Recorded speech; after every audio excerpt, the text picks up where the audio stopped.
श्री गुरुचरण कमलेभ्यो नमः। श्री सांब सदा शिवाय नमः।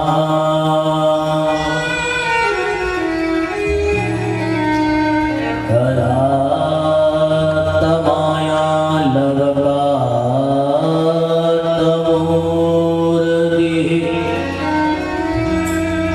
कलवणदवे हुनिनादरम्यः।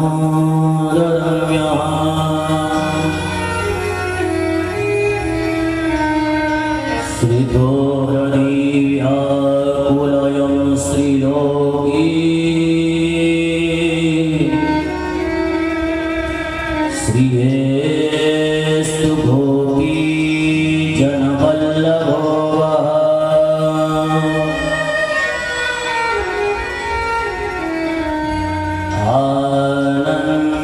आनन्दमानन्दकरं प्रसन्नं ज्ञानस्वरूपं निजभावयुक्तम्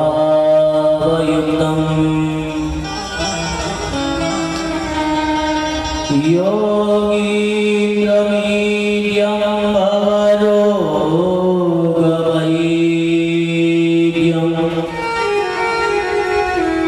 श्रीमद्गुरुं नित्यमहं स्मरामि।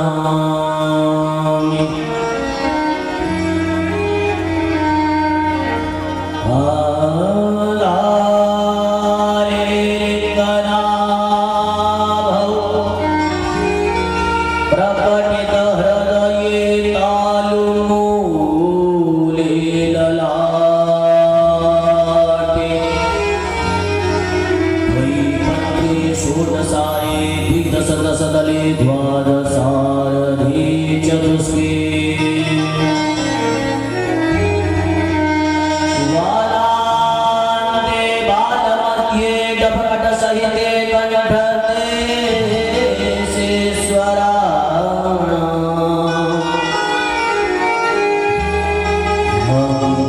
तत्त्वार्थयुक्तं सकलदलगतं वर्णरूपं नमामि।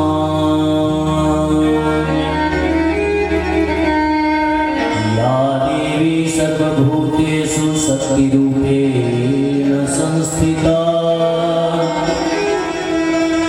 नमस्तस्यै नमस्तस्यै नमस्तस्यै नमो नमः।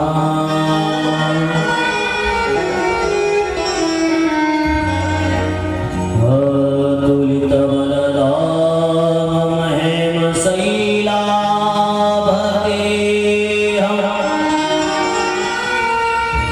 धनुजवन कृशानं ज्ञानिनामग्रगण्यं सकलगुणनिधानं वानराणामधीशं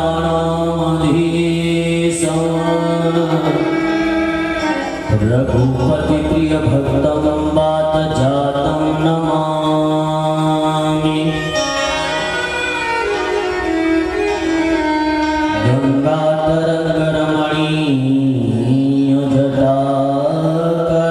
गंगाधरंगरमणीयजटाकलापं गौरी निरन्तरविभूषितवामभागं नारायणप्रियमदङ्गमदापहारं वाराणसीपुरपतिं भज विश्वनाथं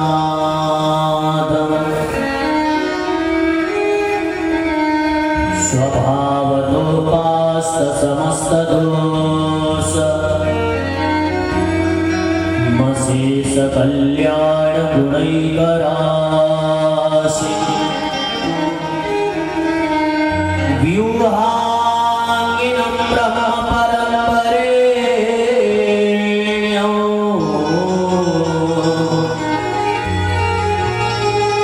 ध्यायेम कृष्णः कमलेक्षणं हरिम्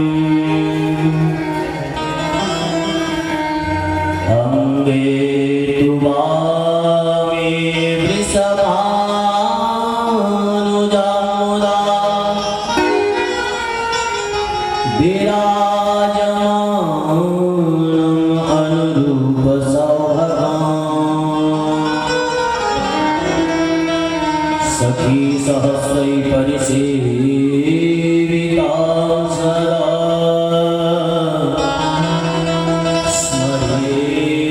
देवीं सकलेष्टकामनाम्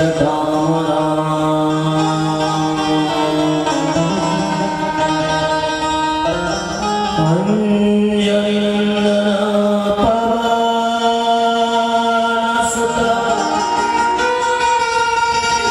महावीर हनुमान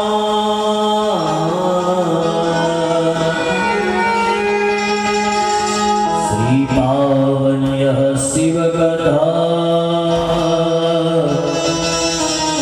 श्रवण करो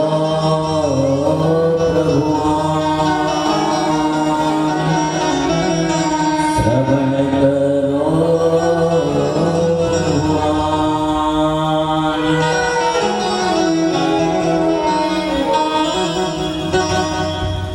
राधा मेरी स्वामी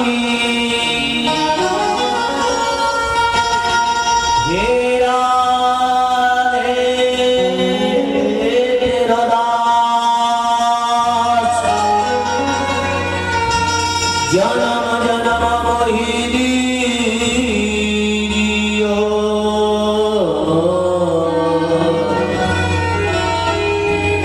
श्री चरणन में वास सवरवार को छोड़ के आनी पड़ियो तेरे द्वार हे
अपने मन और वाणी को पावन बनाने के लिए, इस जिह्वा की शुद्धि के लिए सब लोग नित्य गाई जाने वाली स्तुति रुद्राष्टकम बोलेंगे। आपके पास पुस्तिका है, उस पुस्तिका में लिख करके पाठ कीजिए। सब लोग बड़े भाव से श्रद्धा से बोलें।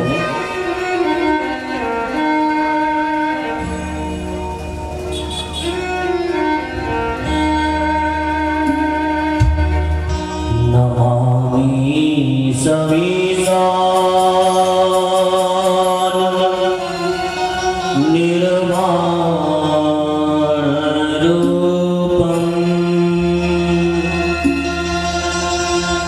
विभुं व्यापकं ब्रह्म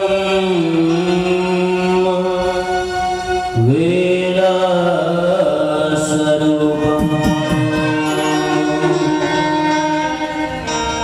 नमामि समीशान निर्वाणरूपं विभुं व्यापकं ब्रह्म वेदस्वरूपम्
रुद्राष्टकमिदं प्रोक्तं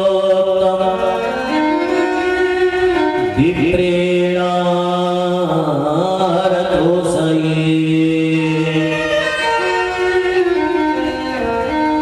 ये पठन्ति नरा भक्त्या तेषां शम्भो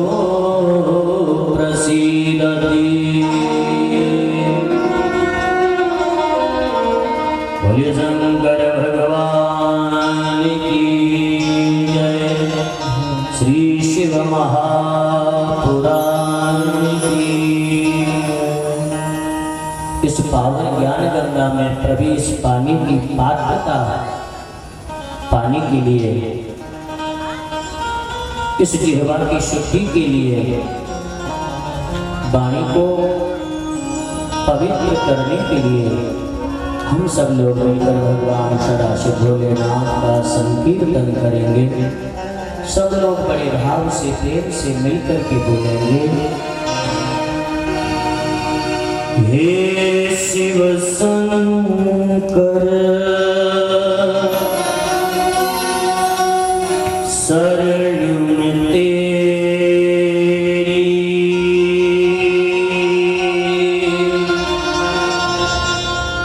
आया हूँ प्रभु दया करो।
श्री सीतारामचंद्र भगवान की, श्री हनुमान जी महाराज की, श्री शिव महापुराण की, सात सदा शिव भगवान की, श्री कलयुग के समस्त दोषों को मिटाने वाली, मानव जीवन की समस्त कामनाओं की पूर्ति के लिए कल्पतरु के समान यह पावन श्री शिव महापुराण की कथा भगवान श्री राधा सर्वेश्वर की अहैत की कृपा करुणा से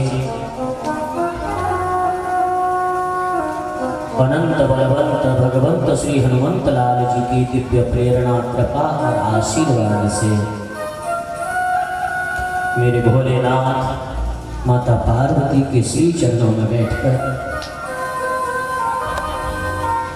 आज की पावन कथा प्रारंभ करते हैं। उपस्थित सभी कथा प्रेमी श्रोताओं को सादर जय श्री राम, सबको बढ़िया राधे श्याम।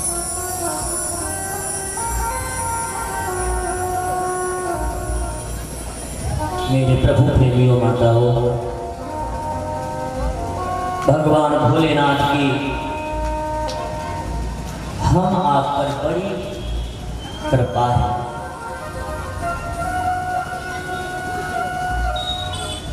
वो क्षण पावन हो जाता है, वह दिन मंगलमय हो जाता है जब हम अपने आराध्य भगवान श्री सदाशिव के श्री चरणों का वंदन करते हैं, उनका यजन पूजन करते हैं। हृदय के समस्त दोषों को मिटाने के लिए पावन चरित्रों का जब हम श्रवण करते हैं, जन्म जन्मांतर के इकट्ठे हुए वह दोष, वह संस्कार, बुरे कर्मों का फल सब इस पावन कथा को श्रवण करने से मिटने लगता है। मेरी माताओं, मेरे बंधुओं, भगवान सदाशिव भोलेनाथ के चरणों की भक्ति, उनके चरणों में निष्काम प्रेम हो जाना हमारे जीवन का परम लक्ष्य होता है, परम उद्देश्य होता है। केवल मानव जीवन हमें कमाने खाने के लिए ही नहीं मिला। 84 लाख योनियों में भटकने के बाद हमें यह पावन देह प्राप्त हुई है। हम लोग सोचते हैं भैया बुढ़ापे में भजन कर लेंगे। बुढ़ापे में भजन वही कर पाएंगे जो बचपन से आदत बनाते हैं। भोग और भक्ति ये केवल युवावस्था में ही हो सकती है। जब आंखों से कुछ दिखता नहीं, कानों से सुनाई देता नहीं, तब हम चलते हैं तीर्थों में दर्शन करने के लिए। आजकल आप लोगों ने देखा होगा, लोग बद्रीनाथ केदारनाथ के लिए दौड़ रहे हैं। हाँ, भीड़ लगी हुई है। जीवन भर तो कुछ किया नहीं, अब वहाँ जाकर के वहाँ के लोग जो गधा खच्चर पालते हैं, एक एक कुंटल के खुद हो गए हैं, जाकर के उस पर लद जाते हैं। और पता है इन्हीं 2 महीने 1.5 महीने में 6000 उनके वह खच्चर मर गए। तुम लोगों का बोझा ढोते ढोते। तो विचार कीजिए, जो समय हमारा भगवान के भजन का होता है, उस समय को हम केवल इस संसार में बर्बाद कर देते हैं। जरा पीछे के जीवन में झांक कर देखिए, पीछे की तरफ अपनी जिंदगी जो बीत चुकी है उसको जरा चिंतन कीजिए, विचार कीजिए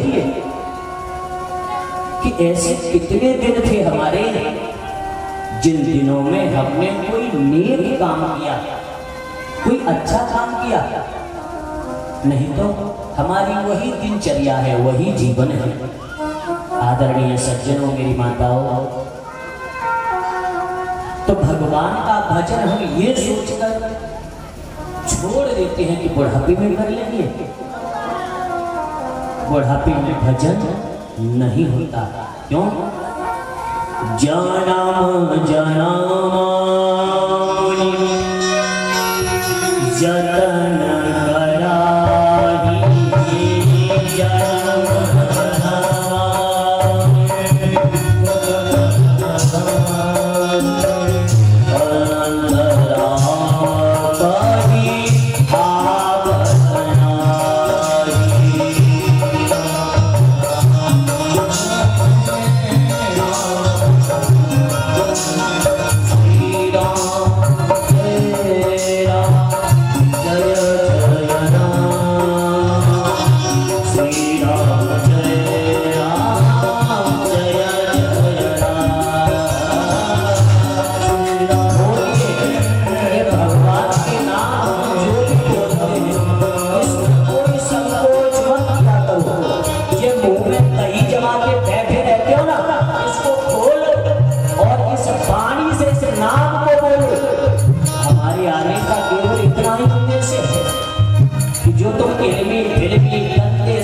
पूरी बात के गीत का बड़े मगन होकर गाते हो और तुम्हारी राम राम राम राम भोजपुरी संगीत के नाम पर कितना नंगपना होता है वो हमने भी देखा और सुना है। इसलिए ये भगवान के दो अक्षर है, राम शिव। ये जो नाम है ना कृष्ण, ये हमारे जीवन की जान है। यदि हम जीव से नामों को बोलते हैं तो हमारे हृदय के जन्म जन्म के बुरे संस्कार और पाप भागने लगते हैं। इसलिए बोलो और जय से बोलो, श्री राम जय राम जय जय राम, श्री राम जय राम जय जय राम,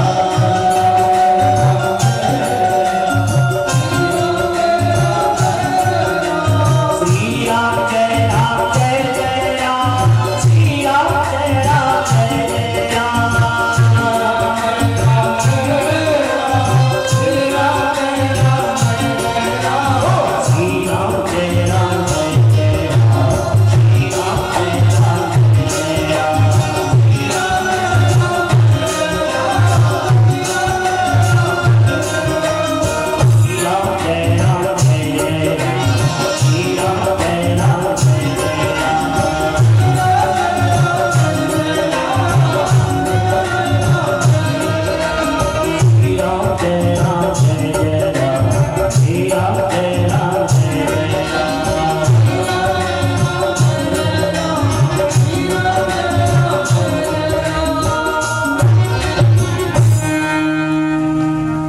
यदि हम ये सोचे कि हम बुढ़ापे में भजन करेंगे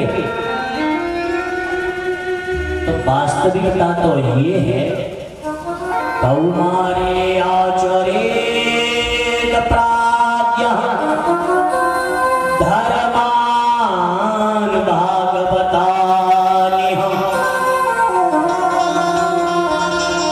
जो व्यक्ति चाहे स्त्री हो पुरुष हो कोई भी हो, जो बचपन से आदत बनाते हैं ना भगवान के भजन की, बुढ़ापे में उन्हीं के मुख से राम का नाम निकलता है। तुम ये सोचो कि हम क्या करेंगे, अरे बुढ़ापे में ले लेंगे राम का नाम। तो जिस समय अंतिम क्षण आते हैं, पहली बात तो ये है कि हमें पता भी नहीं है कि जब अंतिम समय आएगा तब हमारी विदाई कैसे होगी। घर वाले पास होंगे भी, अब पट्ट से गई और चट्ट से चले गए, सेकंड भी नहीं लगती। हाँ, 1 मिनट पहले ही सोच ले भैया अभी घर जाकर ये करूँगा वो करूँगा, उससे बात करूँगा, सामने से गाड़ी आई, जय सिया राम, पता भी नहीं चला। इसलिए इस जीवन को संभालने के लिए मैंने कल भी बताया आपको, आज पुनः बता रहा हूँ, आदत बनाइए। जैसे हम लोग आदत बना लेते ना, सवेरे चाय पीवे की, खुला नहीं, मंजन नहीं, कुछ नहीं, बिस्तर पे बैठे आंखें मिल रहे हैं, चाय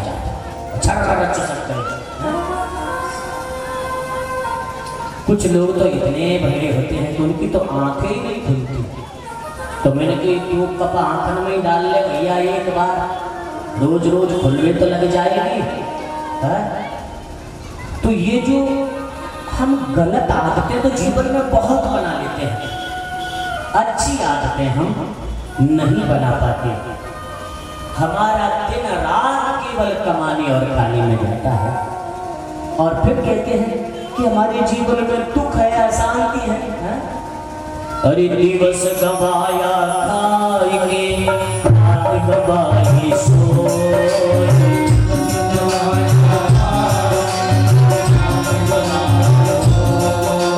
दिवस गवाया खाई के, रात गवाई सोई, दिवस गवाया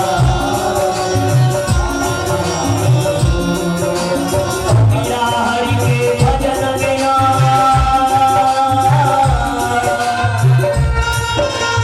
सुन लेना समझ भी लेना, कबीरा हरि के भजन बिना सुख शांति कहाँ से हो, सुख शांति कहाँ से हो, सुख शांति कहाँ से हो। बिना श्री हरि के भजन के जीवन में सुख शांति नहीं आ सकती। एक और बात, कुछ लोग ऐसा कहते हैं भजन करने से परेशानी ज्यादा आती है। अभी कोई बोला बीच में से भजन करने से जीवन में परेशानियां ज्यादा आती हैं ना। आपको इसकी सच्चाई बताओ, जब हम भजन प्रारंभ करते हैं ना, तो उस भजन के प्रताप से हमारे बुरे संस्कार कटते हैं, हमारे पाप मिटते हैं, और जब पाप मिटेंगे तब थोड़ा सा तो जीवन में कष्ट होगा। हाँ, जब हमारे पाप धुल रहे होंगे तो थोड़ा सा तो ऐसा लगेगा कि नहीं कुछ ठीक नहीं। लेकिन यदि आपको गुरु वचन पर विश्वास है, अपने संत और शास्त्रों पर पूर्ण निष्ठा है, तो तुम्हारा मन विचलित नहीं होगा। उस साधना पथ पर बढ़ते जाओगे, हर परीक्षा को उस परमात्मा की दया और कृपा से पास करते चले जाओगे और अपनी मंजिल तक पहुंच जाओगे।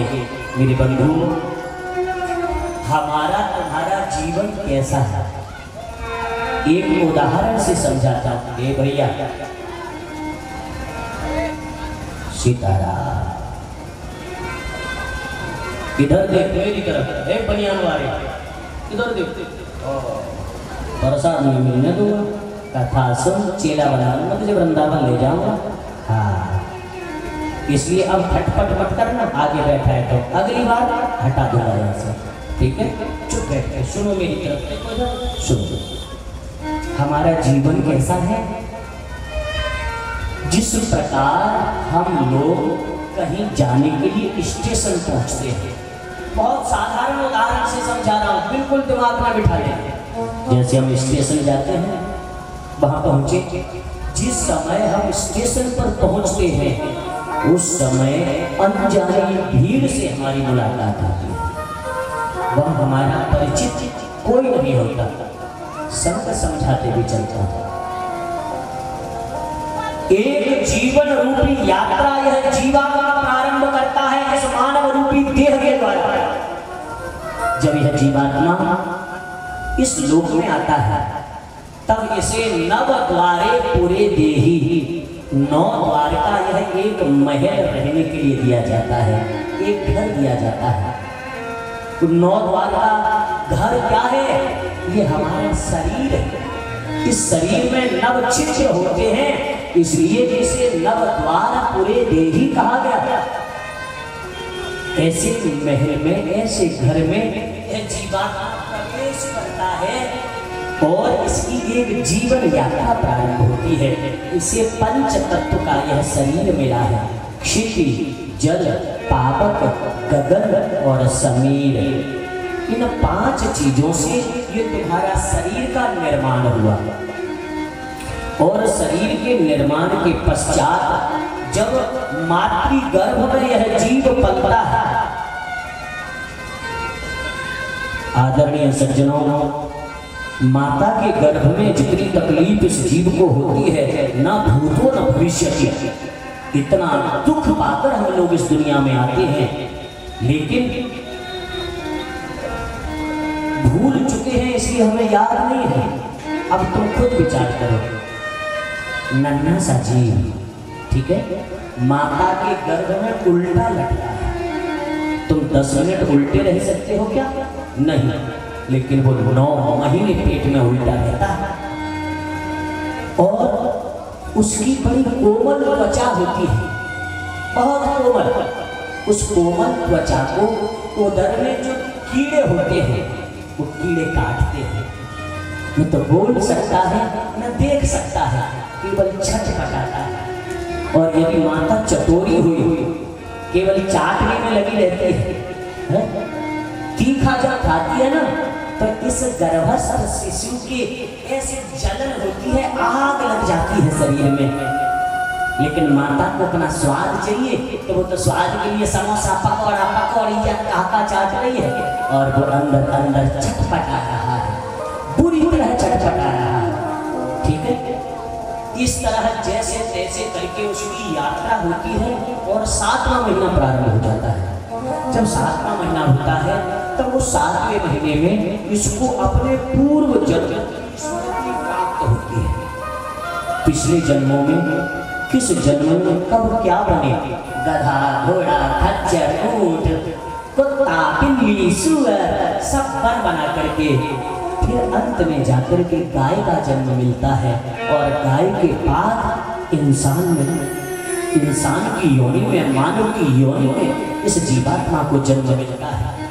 तब वह सोचता है मैंने सारा जन्म केवल कमाने खाने में गवाया है, यदि किया भी तो लोगों के साथ धोखा, अपने गुरुजनों के साथ भी कपट का व्यवहार, उसका परिणाम, उसका फल अब मुझे भोगना है।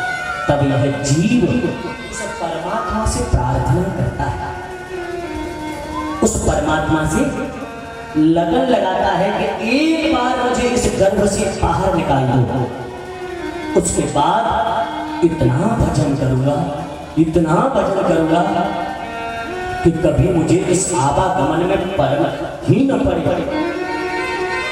इस प्रकार हर पल मातृ गर्भ में भगवान को याद करते हुए यह जीव जब 9वां महीना प्रारंभ होता है तब प्रसव वायु का जो वेग आता है, भूमि पर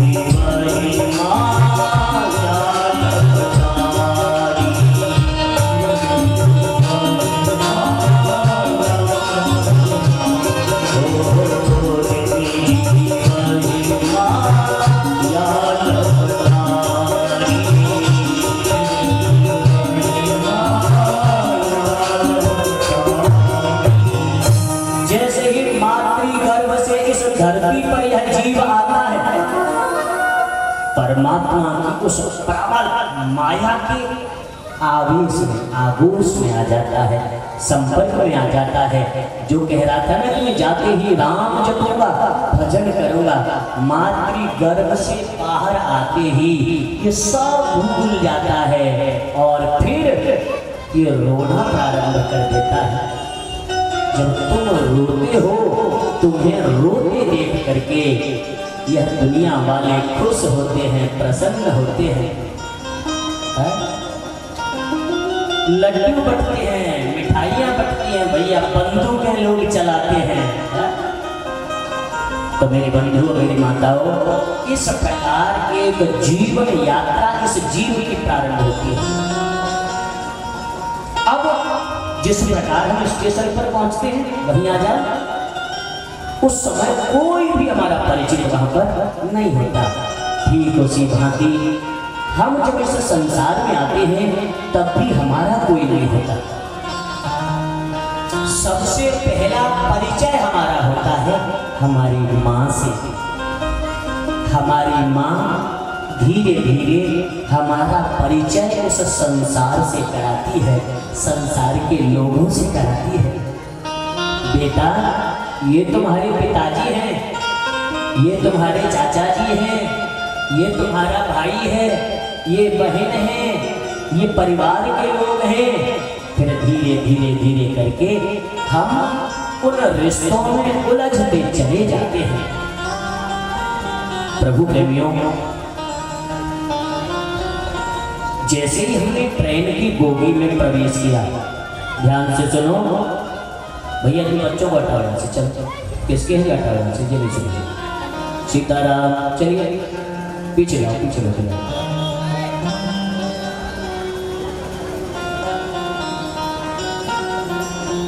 सीताराम, सीताराम।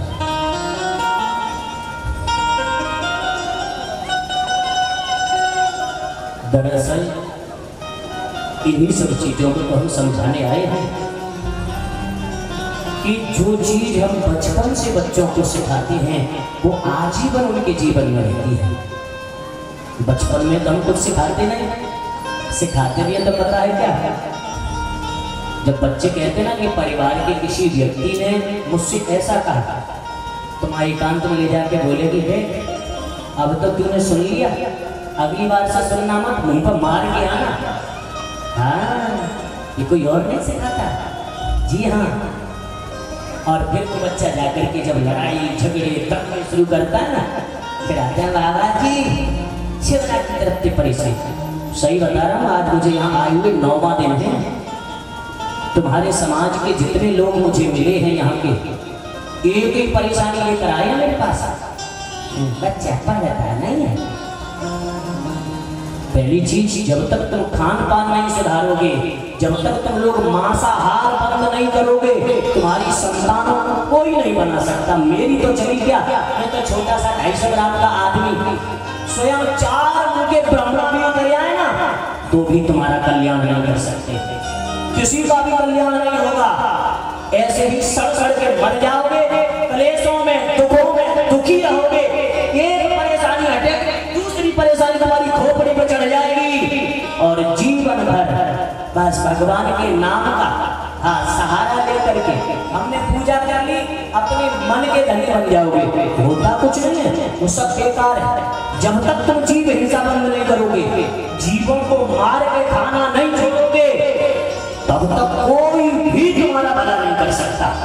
सुन ले पूरे यहाँ के लोग, जितने लोग यहाँ तक मेरी आवाज सुन पा रहे हैं, जहाँ तक मेरी आवाज जा रही है, वृंदावन से आया हुआ एक आचार्य इस हाजीपुर के समस्त जनता से अनुरोध करता है कि यदि तुम जीवन में सुखी होना चाहते हो, अपने बच्चों का कल्याण चाहते हो, आज ही जीव हिंसा बंद कर देना।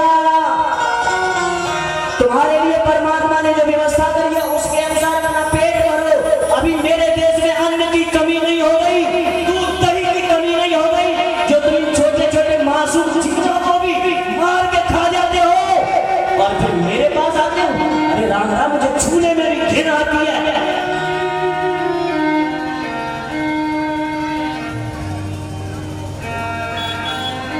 जीव हिंसा इस इंसान के पतन को इतना ले जाएगा, हाँ, कि तुम सोच भी नहीं पाओगे कि हमारा कितना पतन हो चुका था, कितना पतन हो गया हमारा।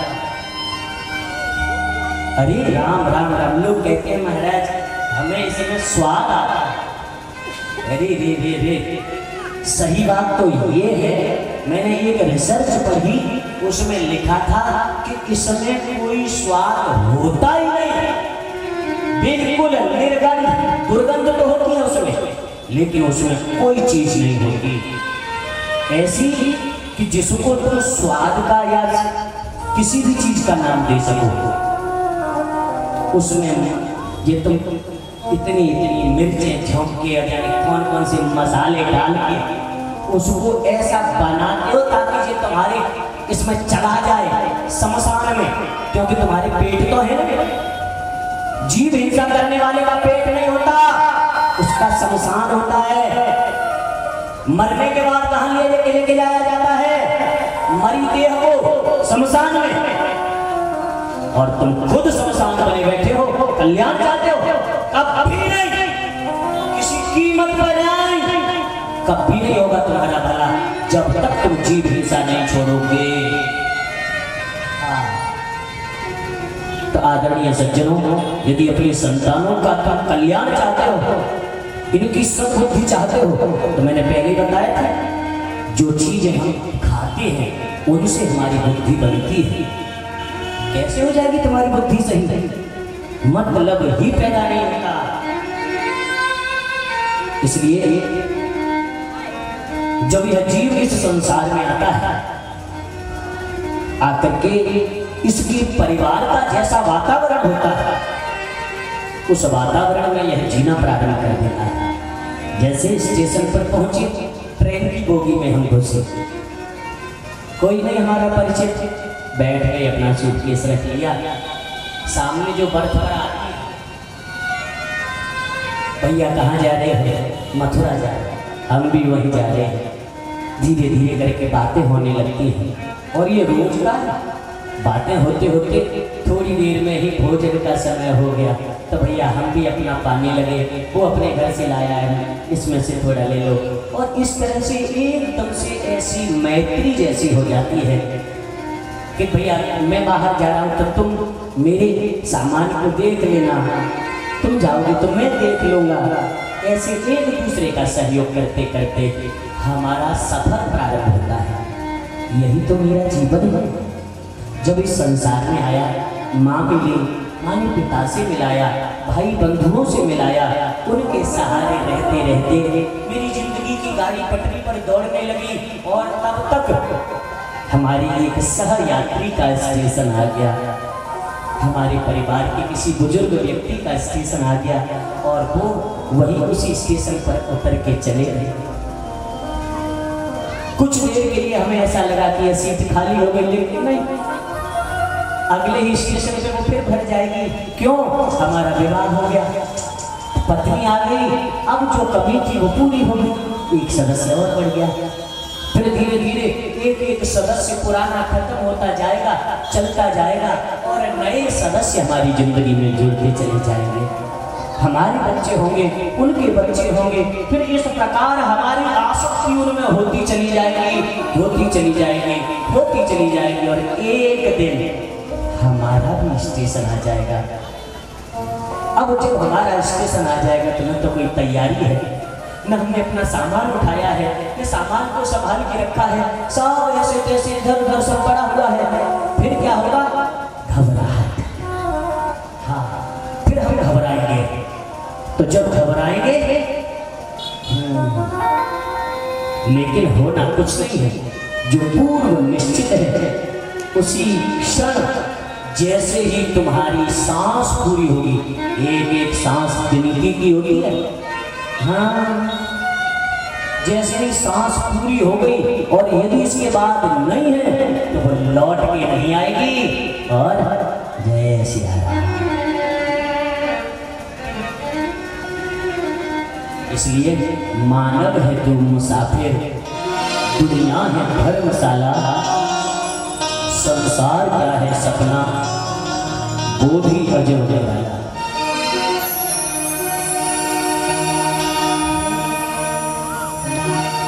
मानव है तू मुसाफिर,